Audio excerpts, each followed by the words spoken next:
Hello friends, welcome to Finspirations 9. I am Sunil Thakkar.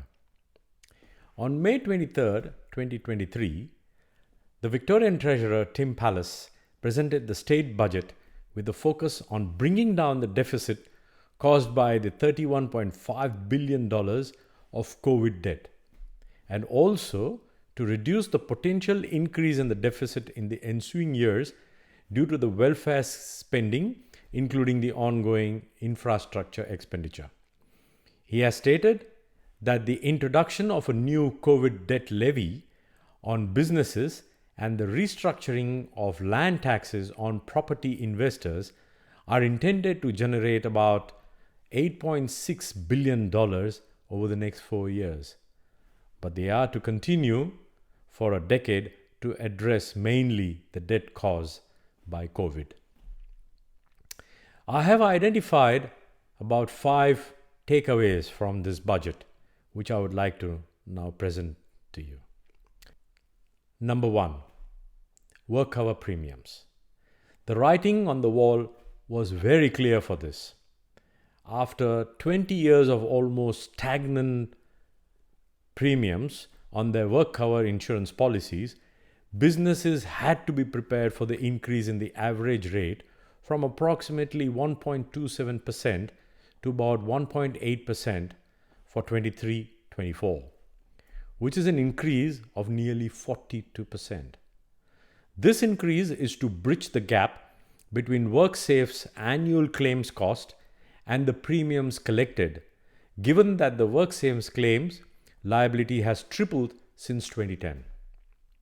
So the takeaway from this is, let us hope that this leads to an improvement whereby the workers in Victoria will receive the necessary financial and other ancillary support needed in the event of an injury so that they can return to work both safely and efficiently.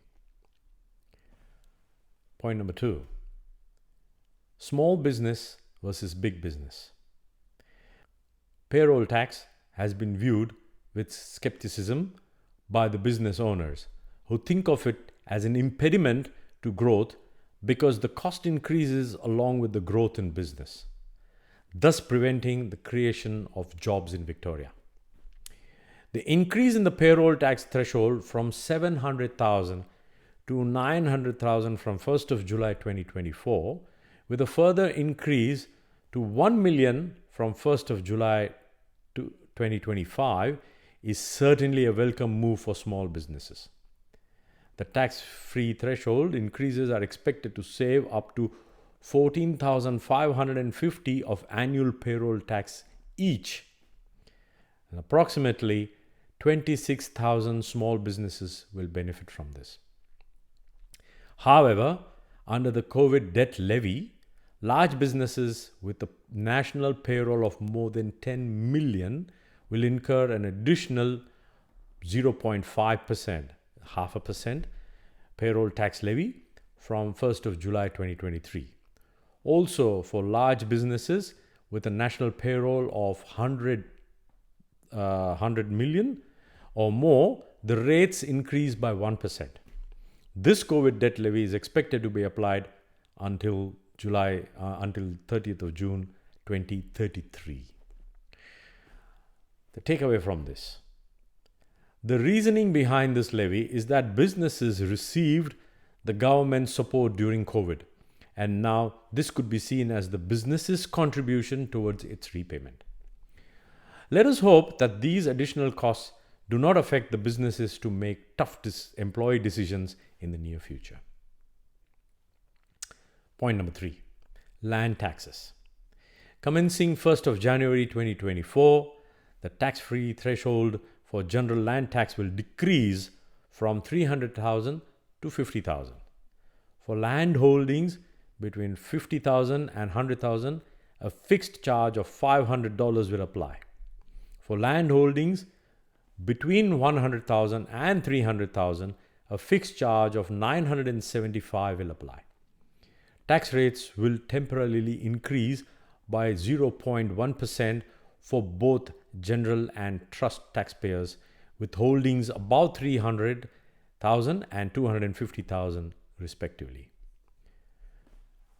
I'm showing you the table which shows the COVID debt levy on second homes and investment properties, with the land value starting from $500,000. What is the calculation and the cost per year?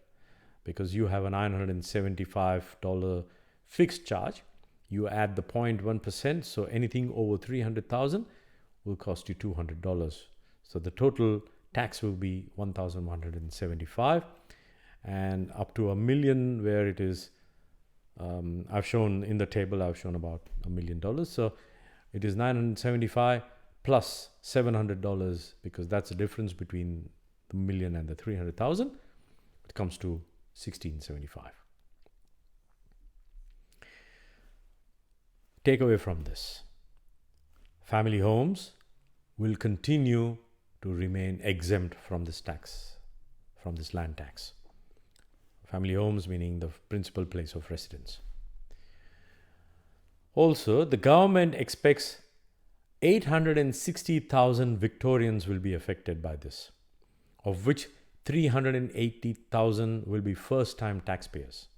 In simple terms, property investors can expect to pay substantially more land tax every year for the next 10 years. Point number 4. Stamp duty on commercial property to transition to land tax. Victoria will transition to an annual property tax, replacing stamp duty on commercial and industrial property. Hopefully, this measure will be welcomed by businesses, as upfront capital expenditure could be replaced with an annual property tax. The takeaway from this is the budget papers, however, say that further details on this will operate, how this will operate, will be released by the end of 2023. Point number 5, absentee owners. That's owners who are foreigners. For owners who are not Australian citizens or permanent residents, or do not ordinarily reside in Australia, the surcharge is to double from 2 to 4%. I hope I have covered the major points in the state budget, and until we meet next time, stay inspired. Take care.